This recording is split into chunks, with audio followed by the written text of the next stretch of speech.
My question is for Megan. Has your husband given you any advice for Flying Dragon? Thanks.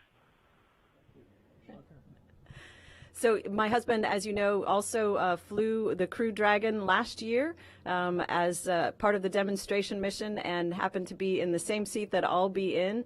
And actually, I had several years really of learning from him along the way as they developed the vehicle. And then as I went through training, really had kind of a framework to put some of that information. So there's not one specific thing. It's really just been a series of tidbits along the way. So the next question that we have is Gina Sanseri from ABC News. Good morning, everyone. You're launching on Earth Day with luck. What's the significance of that when you go into orbit? And we'll look back at our planet for those of you who've been there before. Hey, it's a great question. Thanks a lot. It means a lot to us because I think we all care individually about the Earth, obviously, but also I think our agencies are at the forefront of the fight to protect the environment. It's only by going into space that we've been able to kind of take a step back and really measure all those variables that enable the scientists to conclude on what's happening to the planet. So it's really thanks to the work of the satellites, thanks to the work of the agencies, that today we're in a position to assess the health of the planet and try to make it better. So I think we're part of that fight. I think we care individually, and our agencies care. So I think it's a great symbol that as a crew we launch on Earth Day because it means a lot to us. Thanks, Thomas. All right, let's go to Joey Roulette from The Verge. Hey, thank you. Question for the whole crew. I was wondering if you guys have received your COVID vaccines, and if so, when was that, and how did that go? Thanks. Yeah, we all received vaccines, and I guess it went fine. We all have a little bit different reactions, just like most people do, so we're no different in that regard. But we're thankful that we have the vaccines. Our next question is from Kenneth Chang of the New York Times. Oh, thanks. Joey just asked me a question. But who just answered previously? That was Shane Kimbrough. Great, thank you. All right, we'll take this moment to take another question from social media. We have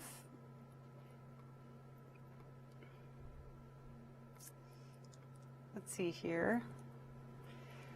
From @David Chadden 2, what are the astronauts looking forward to the most? That's a great question. First of all, I think we're looking forward to riding on the Crew Dragon. It's a brand new spacecraft, and it looks fabulous. We got to see the outside the other day at the pad. So we're looking forward to actually riding it and flying on it. And then once we're on space station, we got so many different science EVAs and visiting vehicles coming and going. So there's a variety of activities going on, and we're looking forward to working all that. That definitely sounds exciting, Aki. So we have, let's see, we actually have quite a few questions. This is for Megan. Can you explain your boots? Well, I don't know if I can explain them, but I can show them off again. They're pretty great. I think, it's been a difficult year for everyone, and I decided that I needed a little bit of extra sparkle. They just bring me a lot of joy, and I think it's fun to wear them. All right, we have another question coming in from social media. What has been the most exciting part of your training so far? Let's see, the most exciting for me and probably the others too is working with SpaceX. It's something new to all of us and just trying to figure out that dynamic. And it's been really great working with their teams. They're really fantastic, super smart, very motivated. So me, that's been very exciting. And then just getting to know these folks a little better and kind of living and working with them over the past year as we trained has been very exciting as well. All right, so our next question from the phone will be Bill Harwood. Yeah, hi guys.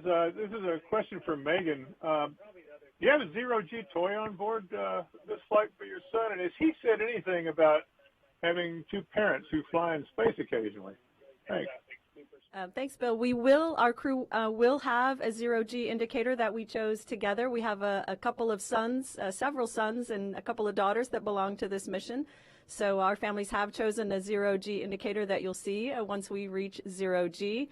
And my son, I think for him, it's just everybody's parents are astronauts. He takes it into stride. All right, so we have another question from the phone. Mark Avegno.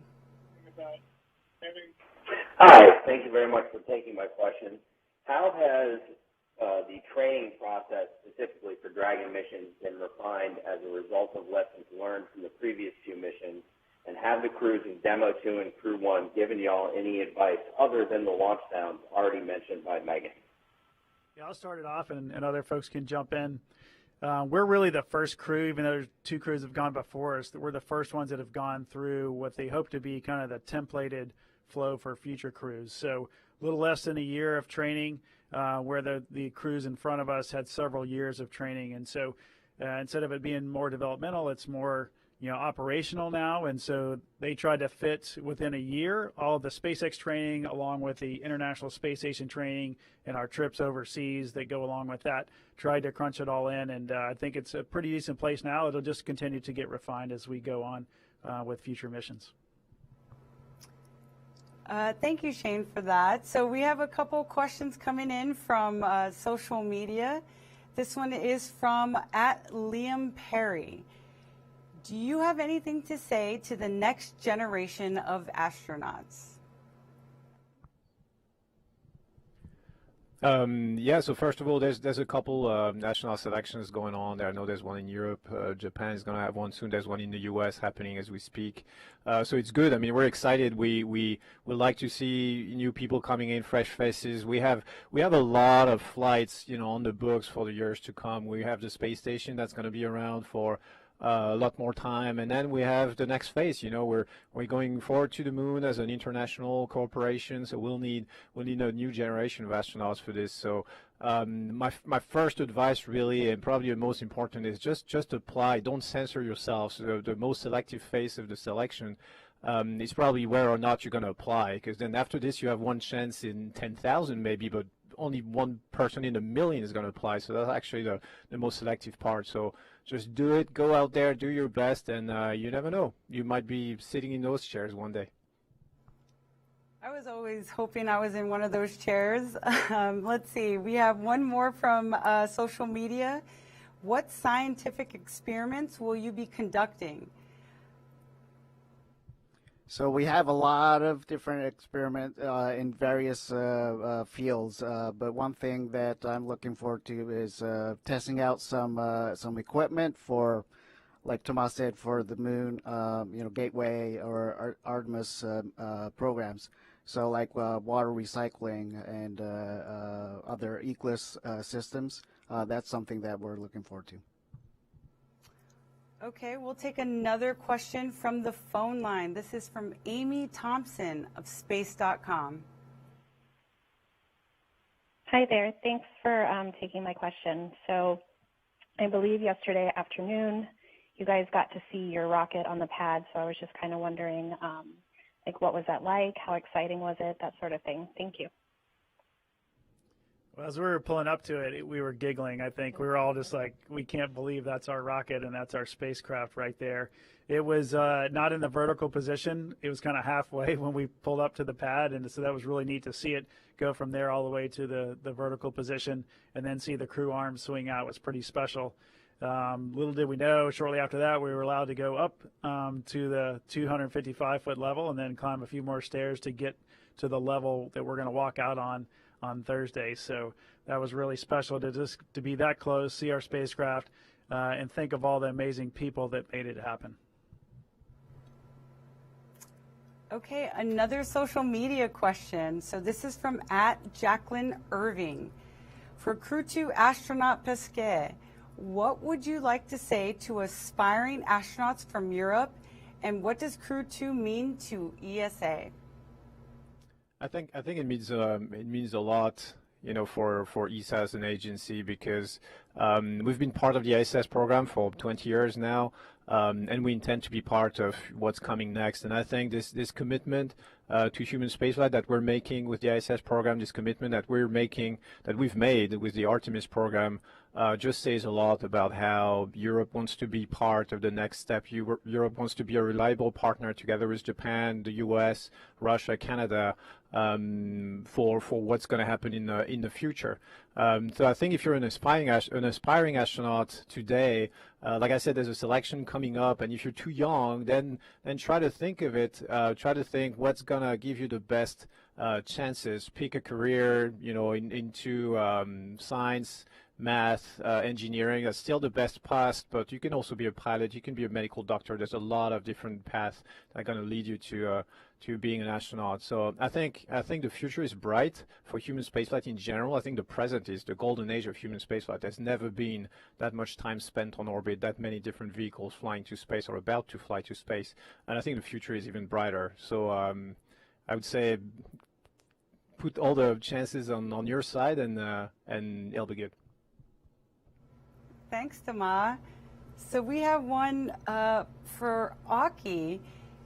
What does it feel like to leave Earth, especially with the many spacecraft that you've done that with? So for Shane and I, it's going to be the third spacecraft we're leaving Earth with. So we both flew on the space shuttle and the Soyuz spacecraft. So this will be our third kind. I guess we're looking forward to the rumble and the sensation, all the G's pushing on our chests. It's going to be a lot of fun. Like Shane said, we were just giggling, just looking at the rocket, but actually riding it, it's going to be like a great ride. That definitely sounds like a fun ride. One more question from social media before we head back to the phone line. What does it feel like to leave Earth? This is from Ria.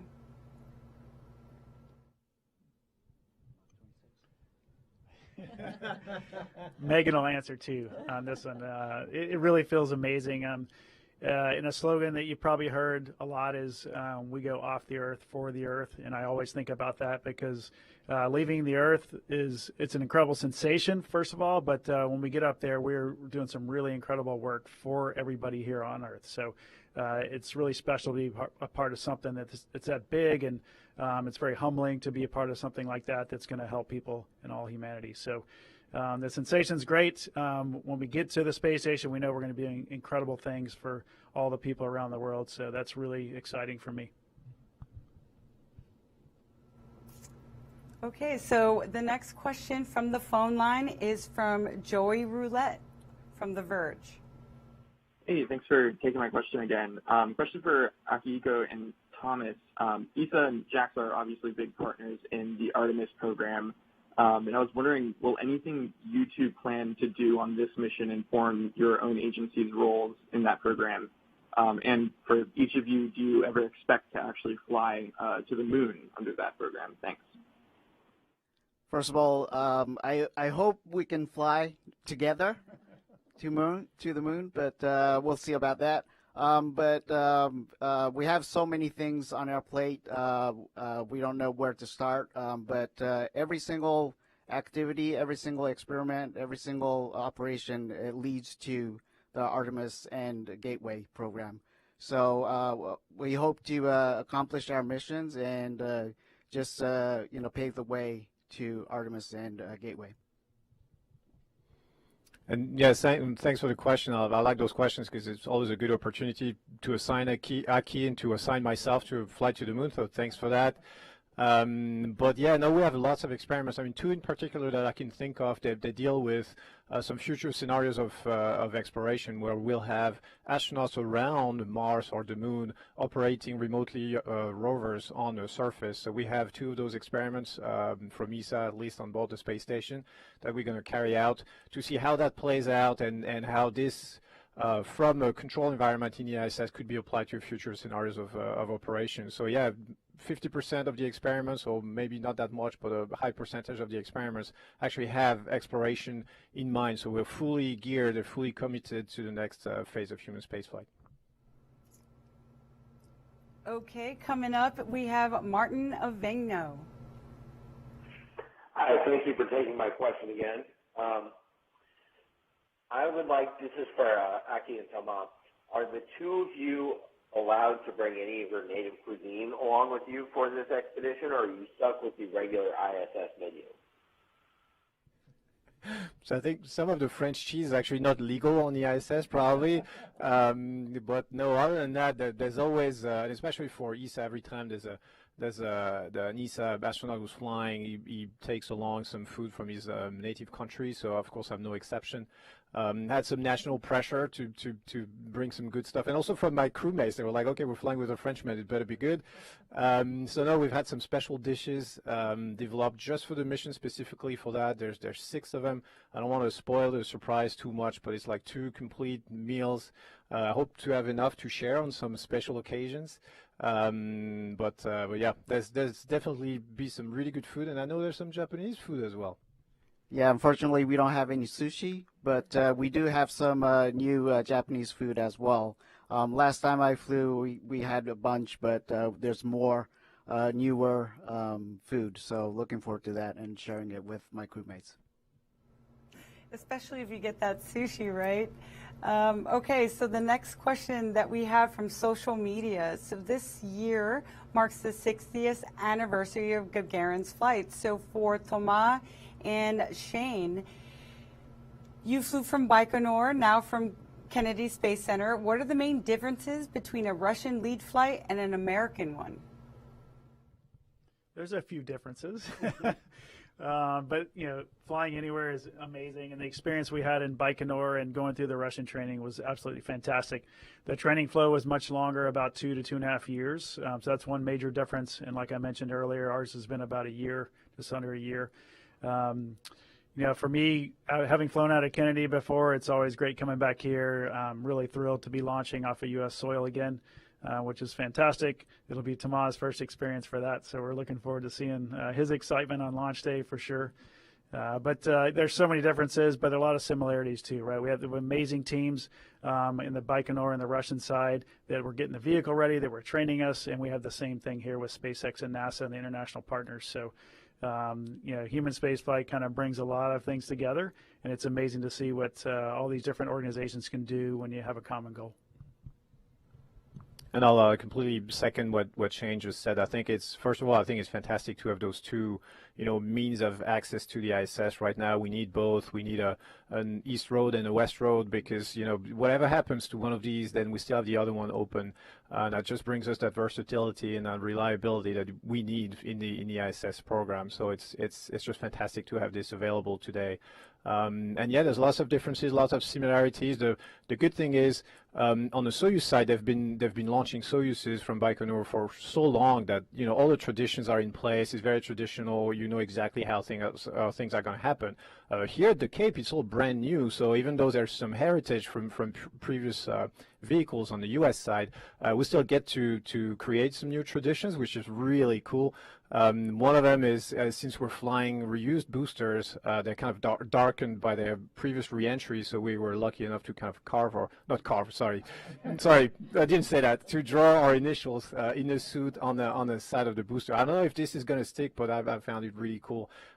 So there's so many, I feel I'm just so lucky to have been able to fly on different systems because, I mean, it's so much history, so much expertise, and meeting all these people is just fantastic. All right, we're going to go back to the phone line. We have David Curley from Discovery. Tomas kind of talked about this, but I think it's probably for Shane and Megan. You know, your astronaut classes were a long time ago. Things were slowing down on the shuttle, and there were theories and talk about what's happening now in commercial crew, and as Tomas mentioned, the pace is something. As a couple of astronauts who've been around for a while, did you think it was going to happen? Can you believe the pace? How are you feeling? So you're right. I have been fortunate to be an astronaut for a number of years and to see the transition from the shuttle era into this new commercial crew program era. And then, of course, along the way, relying on our Russian partners to get us back and forth to space. So it's been tremendous to see this accomplishment that was achieved last year with Demo 2 to return the ability to launch to American soil. It's been really fantastic to see that and to really be able to watch it all along the way with the development of the cargo program and be a part of that as it developed. So really it's been, it maybe seems like it's taken a long time, but it's been a careful process and a lot of experience has been gained along the way. So I know we're all very excited to be a part of it now, and it's neat that there is, amongst these 4 crew members, the experience from 3 different vehicles, and we're really fortunate to get to draw on all of that for this upcoming mission. All right, we'll take another phone question from Kenneth Chang of the New York Times. Thank you. It's another question about astronaut food for Shane and Megan. I was just wondering if you had arranged for any special foods to have at the station. We have, as you probably know, we have a standard menu we pick from, at least of NASA food, and then we have the opportunity to pick a few other different things that, I didn't really pick much that was different. So I'm going to rely on Aki and Tama to come through with a little variety for us up there. But the NASA food, actually, the variety on that is actually really great now. It has changed over the years, and it's pretty fantastic. So, and we get to share with our Russians as well. So we'll have a lot of different cuisines up there. We do get to send some kind of off-the-shelf things that we personally pick as well. So there's some of that kind of stuff coming up for us. Megan, you got anything special? Well, just that one thing that I benefit from is that Bob, since he was there so recently, when he came home, he really told me, hey, variety is going to be key. Get hot sauces and different flavors that you want to, and things that you'll be able to share with your crewmates. So he was able to go to the store and buy some off-the-shelf items that he's planning to send up for us. So I'm looking forward to seeing what that is. Okay, we're going to go back to some social media questions from @MajorMajor42. What are those Mach 25 patches? Well, only 3 of us have those, and it's a speed that we got to either in shuttle or Soyuz, the previous vehicles we flew. And I'll let Megan tell you about her special patch. So the shuttle mission that I flew was to the Hubble Space Telescope, which is in a different orbit than the International Space Station. And in order to get there, you're going slightly faster at main engine cutoff, or MECO, than you would be if you were doing a station mission. So for the station missions, you cut off something like 25.9. And for the Hubble mission, we got to 26.08. So our commander had these special Mach 26 patches made for us when we got home. Well, that's definitely a treat for y'all. That's amazing. So we have another one from social media from Wayward Plane. What's going through your minds as you're waiting for T-0? I don't know. So we'll be, looking ahead at the timeline, thinking ahead, and making sure that we know what's coming, and if something happens, what to do. But on top of that, I think we're just gonna think about the joy ride, I guess. How much we're gonna enjoy that ride, and just anticipate that. I'll add a little bit to that. So in the next few days, we have a little bit of training to do. We're obviously well trained and ready to go, but we'll refresh a few things. And then our families and guests will start showing up. So that's an exciting time. And we'll get to spend the last, at least parts of the last few days with them before we go. All right, and this will be our last question. So what advice would you give to students or young people watching that may want to pursue a career in STEM? And I'm sure all of y'all have something to say about that. Sure, I'll start off. I was given some great advice when I was a student who was aspiring to be an astronaut, and the advice that I was given was to figure out what it is that you love to do and then work to be really good at that thing. Because if you try to choose something you think is going to make you look good as a potential astronaut, but you don't love doing that thing, you're never going to be really good at it. So figure out what it is that you love to do and then put all your energy into excelling at that thing.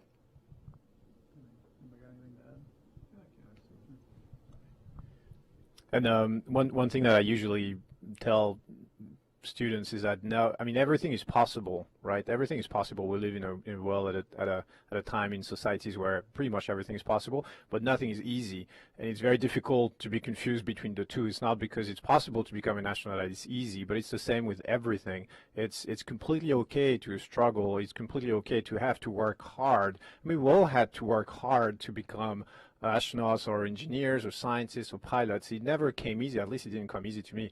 So it's okay to struggle. It's okay to think that everything is difficult because that's how it's supposed to feel like. It's not something you should be afraid of, but it's really hard work that in the end pays off. And I didn't really know that when I was a kid, so I wish somebody had maybe told me in a little bit more specific terms. So now I'm trying to pass on the word of advice. Thank you for advice. I'll take it for myself as well. So unfortunately, we are out of time for questions, and apologize if we didn't get to yours today. And since this is our last time to speak with the crew before the launch, we want to wish you good luck, and we will be cheering you on. Be sure to tune in for launch day on Thursday, April 22nd. Coverage begins at 2 a.m. Eastern Time on NASA TV and online at nasa.gov/live. Thank you so much for joining us today.